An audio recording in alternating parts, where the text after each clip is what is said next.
하나님께서 오늘 저희 공동체에 주시는 말씀입니다. 요한복음 21장 15절부터 18절. 요한복음 21장 15절에서부터 18절. 저희가 조반 먹은 후에 예수께서 시몬 베드로에게 이르시되 요한의 아들 시몬아 내가 이 사람들보다 나를 더 사랑하느냐 하시니 가로되 주여 그러하외다. 내가 주를 사랑하는 줄 주께서 아시나이다. 가라사대 내 어린 양을 먹이라 하시고 또 두 번째 가라사대 요한의 아들 시몬아 내가 나를 사랑하느냐 하시니 가로되 주여 그러하외다. 내가 주를 사랑하는 줄 주께서 아시나이다. 가라사대 내 양을 치라 하시고 세 번째 가라사대 요한의 아들 시몬아 내가 나를 사랑하느냐 하시니 주께서 세 번째 내가 나를 사랑하느냐 하심으로 베드로가 근심하여 가로되 주여 모든 것을 아시오매 내가 주를 사랑하는 줄을 주께서 아시나이다. 예수께서 가라사대 내 양을 먹이라. 내가 진실로 진실로 내게 이르노니 젊어서는 내가 스스로 띠띠고 원하는 곳으로 다녔거니와 늙어서는 내 팔을 벌리리니 남이 내게 띠띠우고 원치 아니하는 곳으로 데려가리라. 아멘. 저는 오늘 본문 말씀을 가지고 내 안에 어린 양을 먹여 사랑의 사람이 되자라는 제목으로 말씀을 증거하겠습니다. 여호와는 나의 목자시니 내가 부족함이 없으리로다. 우리 시편 23편은요 많은 사람들이 좋아하고요 그 아름다운 평원에 목자의 품에 안겨 있는 그 양의 모습을 떠올립니다.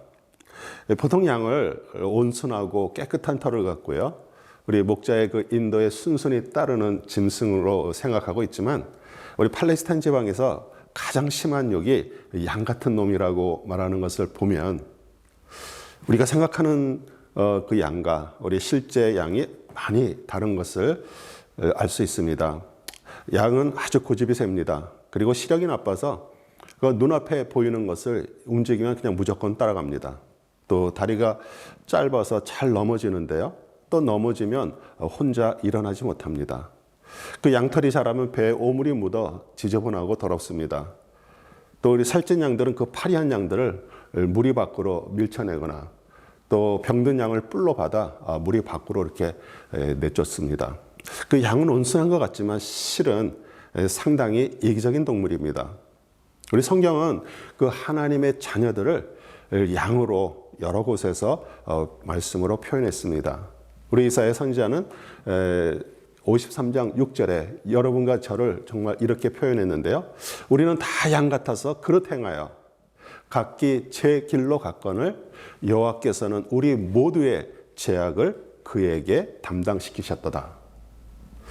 오늘 말씀은 부활하신 그 그리스도께서 제자들을 그 처음 만났던 그 갈릴리 호수 해변에서 승천하시기 전에 다시 한번 우리 수제자 베드로에게 마지막 사명을 주시는 말씀입니다. 여러분이 부활하신 그리스도를 만나 정말 거듭나셨다면 목회자뿐 아니라 우리 모두 베드로와 같은 제자들입니다. 그래서 여러분 품 안에서 순한 양처럼 자라던 자녀들이 고집센 양이 돼서 들이받지는 않습니까? 우리 첫눈에 반해서 서로 헤어지는 것이 섭섭해서 한 집에 살기로 결정한 그 남편과 아내가 그 양들의 그 주도권을 갖기 위해서 서로 머리를 부딪히는 것처럼 싸우다 힘들어 포기하고 살고 있지는 않습니까? 우리 직장이나 사업장에 가면 혹은 교회에 오면 정말 꼴도 보기 싫은 그 형제 자매가 있어서 마음이 상합니까? 사실 그 양의 목자 되시는 그리스도의 그 위로와 인도와 돌봄이 없다면 사실 우리는 그것을 감당할 수 없습니다. 그러나 이제 그 그리스도의 그 끝없는 그 사랑의 부음을 받았다면 우리 사도 요한의 말씀을 실천할 수가 있습니다. 요한에서 3장 16절 그가 우리를 위하여 목숨을 버리셨으니 우리가 이로써 사랑을 알고 우리도 형제들을 위하여 목숨을 버리는 것이 마땅하니라. 우리 목숨을 버린다는 것은 그 나의 생각과 자아가 깨져서 그 어떠한 조건도 수용할 수 있다는 말입니다. 오늘 말씀을 통해서 세 번씩 나를 사랑하느냐고 베드로에게 물어볼 때 그 예수님을 모른다고 부인하고요. 침까지 뱉고 그 저주한 그 사실로 인해서 아주 고통하는 그 마음이 사실 우리의 마음이 돼서 우리 주위에 여러분을 힘들게 하는 양들을 사랑으로 돌보라는 그 주님의 명령에 따르기를 원합니다. 사실 주위에 우리 말을 안 듣고요, 고집을 피우고요, 힘들게 하는 사람은요, 하나님께서 여러분들을 그 하나님의 사람으로 만들어가는 도구로 사용하시는 것인데 그 사실을 깨닫는데 오랜 시간이 걸립니다. 15절에 요한의 아들 시몬아 내가 이 사람들보다 나를 더 사랑하느냐 하시니 가로되 주여 그러하여다 내가 주를 사랑하는 줄 주께서 아시나이다. 가라사대 내 어린 양을 먹이라 하시고, 아마도 주님께서 여러분에게 내가 나를 사랑하느냐 이렇게 물어보시면 우리 모두 사랑한다라고 대답하실 것입니다. 그러니까 우리가 사랑이라고 말하는 사랑은 사실 모두 조건적입니다. 그 일할 수 있는 건강 주시고요, 또 직장 사업 주셔서 수고한 대로 먹을 수 있게 해주시기에 우리는 주님을 사랑할 수 있습니다. 또 추위와 더위를 피할 수 있는 그런 공간 주심이 감사해서 우리는 주님을 사랑할 수 있습니다. 좀 더 근본적인 것을 얘기할까요? 남편이 가끔 속을 썩여서 쓰레기차가 왔을 때 좀 차갔으면 좋겠다고 생각해도요, 나름대로 열심히 일해서 가족을 부양하기에 참고 있지, 만약 돈도 벌어오지 않고 빈둥빈둥 집에서 놀기만 한다면 벌써 쓰레기통에다 갖다 버렸을 것입니다. 집에 돈만 보이면 도박장으로 달려가는 그 아내 때문에 그 세탁소 픽업 가게 하나 더 내려고 장롱 속에 깊이 숨겨놓은 그 5만 불을 찾아내 탕진하고 온 아내를 그냥 내 십자가니까 참으며 살아가는 사람도 계십니다. 우리가 말하는 사랑은요, 모두 상대방이 내가 원하는 조건을 어느 정도라도 충족시켜 주기에 우리는 사랑한다라고 말하는 것입니다. 그런데 우리가 그 받을 수 없는 사랑, 즉 그 예수님이 십자가에서 나 대신 죽으셨다는 것이 진정으로 깨달아지고요, 그 주님의 사랑을 그 마음으로 받아 그 사랑이 실제가 된 사람만이 우리를 힘들게 하는 사람을 사랑할 수 있습니다.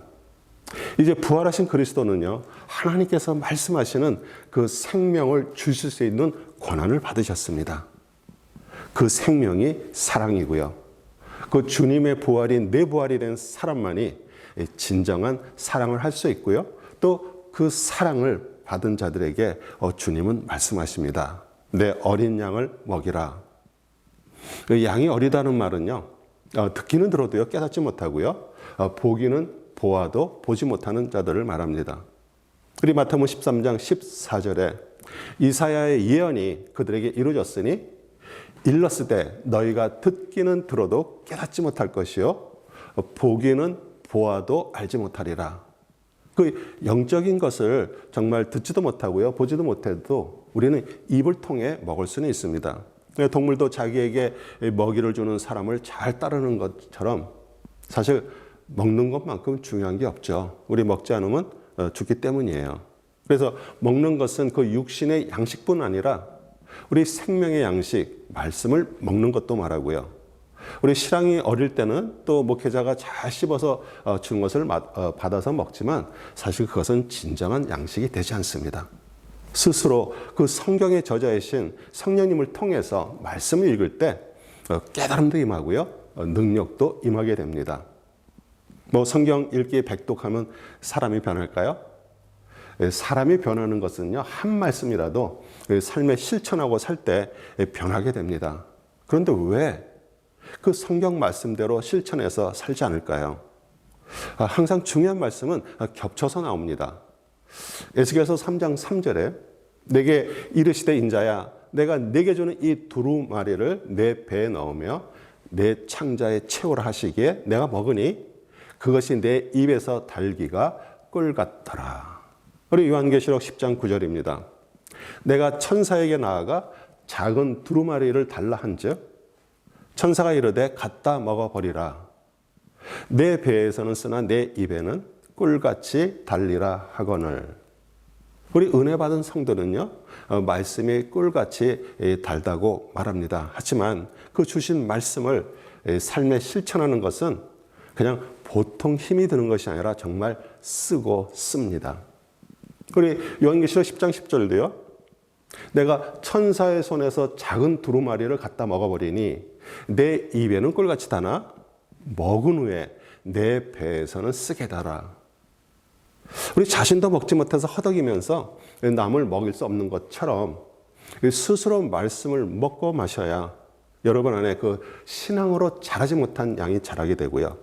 그리고 성숙해질 때 우리의 삶이 변하게 됩니다. 또 변화된 삶이 남을 주님께 이끌 수 있기에 전도가 됩니다. 우리 곳간에 인심이 난다는 말처럼 우리 말씀을 통해서 우리 모두 천국의 제자들로 부름을 받았습니다. 아멘. 우리 마태복음 13장 52절 예수께서 이르시되 그러므로 천국의 제자된 서기관마다 마치 새 것과 옛 것을 그 곳간에서 내오는 집주인과 같으니라. 우리 새 것은 우리 신약 말씀을 말하고요. 옛 것은 구약 말씀입니다. 그것을 자유자재로 곳간에서 꺼내 우리 가족 친지들, 직장 동료들, 주위의 그 어린 양들을 먹이시기를 주님의 이름으로 축복합니다. 우리 16절도 우리 15절과 똑같이 주님이 물어보시고요. 베드로도 똑같이 대답하자 내 양을 치라고 말씀하셨습니다. 우리 치다라는 그 헬라어 포이마이노인데요. 양떼를 돌보다, 양을 지킨다 이런 뜻입니다. 베드로에게 주님께서 제일 먼저 물어보신 것이 내가 나를 사랑하느냐 했습니다. 이 양을 돌보고 지키는 목자에게 제일 중요한 것은 사랑이기 때문입니다.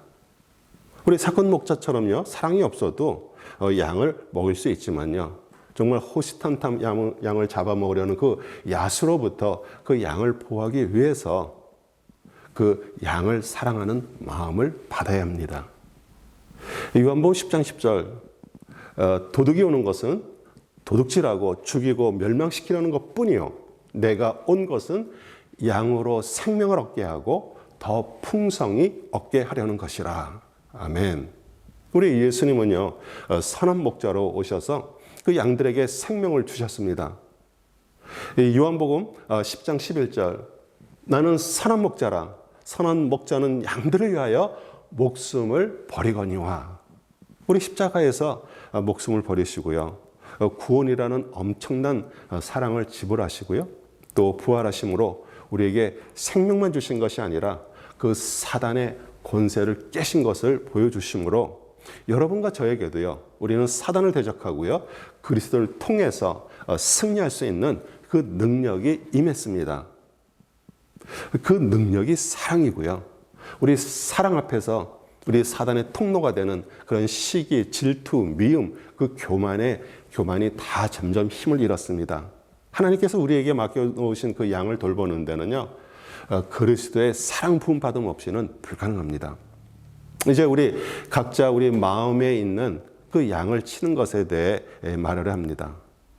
왜냐하면 자기 자신도 다스리지 못하면 주의 양들을 돌볼 수 없기 때문입니다. 혹시 여러분 그 내면 아이라는 말을 들어보셨나요? 우리 심리학자들이 사용하는 용어인데요. 소아병적인 말과 같이 사용합니다. 이 한 개인의 그 정신 속에 있는 그 아이의 모습으로 어린 시절에 부모나 환경으로부터 받은 그 상처나 나쁜 것들이 어른으로 성장했지만 지속적으로 영향을 주는 것을 말합니다. 그 내면에 존재하는 어린 아이의 그 미숙한 모습이 그 현재 삶에 영향을 크게 미쳐 주위 사람들을 힘들게 만듭니다. 우리 성경은요, 그것을 옛사람이라고 부르고요. 그 옛사람, 겉사람이 그 하나님의 영을 통해서 죽고 다시 태어나는 그 거듭남이 일어나면요, 그런 소아병적인 말과 행동이 치유가 됩니다. 우리 옆에 영적으로 죽어가는 그 영혼들, 그 옛사람, 또 혼적으로 살아가는 사람들을 우리의 힘으로는 도와줄 수 없어서 우리는 그것을 기다리고 인내하기 때문에 먼저 우리에게 그 그리스도의 사랑에 부음바 되지 않으면 우리는 그 시간들을 감당할 수 없습니다. 아멘. 우리 17절에 세 번째 물어보니 베드로가 근심하며 내가 주를 사랑하는 줄을 주께서 아신다고 대답했습니다. 사실 베드로가 근심한 까닭은요, 자신이 주님을 3번 부인한 것이 생각났었고요. 내가 사랑한다고 말해도 그 실패할 수밖에 없는 그 인간임을 주님은 분명히 알고 계시므로 자신에게 이렇게 질문했다라고 생각했습니다. 어쩌면 이 질문은요, 지금 우리 모두에게 하는 질문입니다. 우리도 사랑의 그 실체를 모르고요, 그 사랑의 본질 자체이신 그리스도를 모르면서 우리는 주님을 사랑한다고 말하고요, 우리는 이웃을 사랑한다고 말하는 것이 얼마나 잘못 알고 있는 것인지 우리 베드로를 통해서 우리 배우게 됩니다. 예수님이 처음 베드로를 만나셨을 때 그 하신 말씀이 마태복음 4장 18절 19절에 나옵니다. 갈릴리 해변에 다니시다가 두 형제 곧 베드로라 하는 시몬과 그의 형제 안드레가 바다에 그물을 던지는 걸 보시니 그들은 어부라 말씀하시되 나를 따라오라 내가 너희를 사람을 낚는 어부가 되게 하리라 하시니, 우리 베드로, 안드레, 요한, 야고보 모두 갈릴리 어부로 그 육신의 양식을 위해서 살아왔던 자들을 제자 삼아서 그 죽어가는 영혼들에게 그 복음을 전하여 생명 살리는 일에 우리 3년 6개월 동안 동참시켰습니다. 그들은 예수님이 그 십자가에서 돌아가시자 다시 생계를 위해서 어부들이 되었습니다.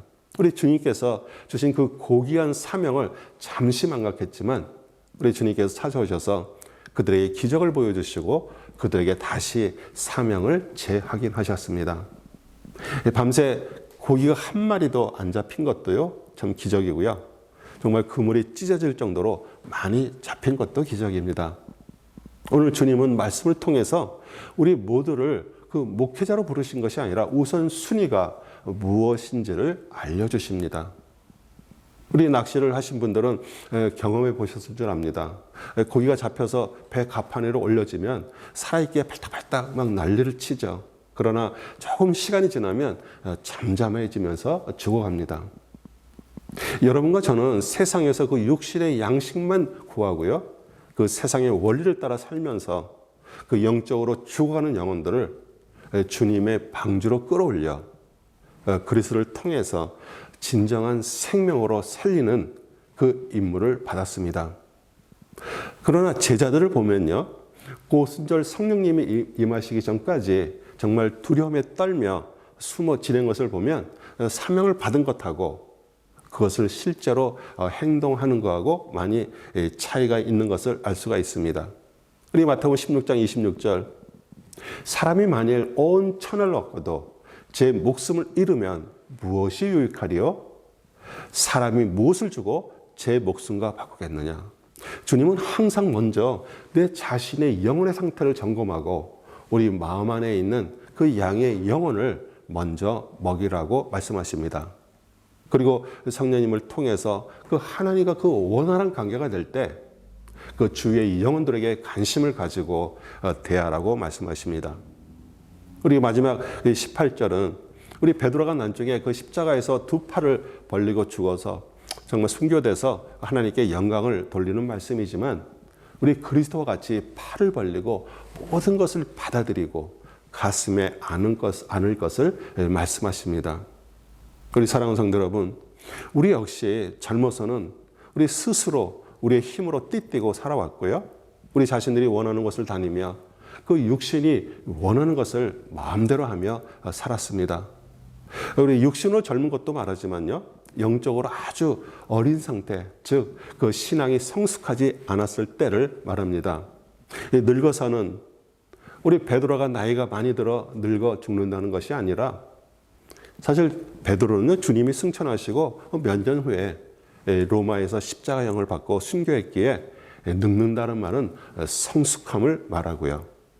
정말 주님의 사랑을 진정으로 깨닫고 성숙해진 성도, 이제는 자기 자신만을 위해서 살지 않습니다.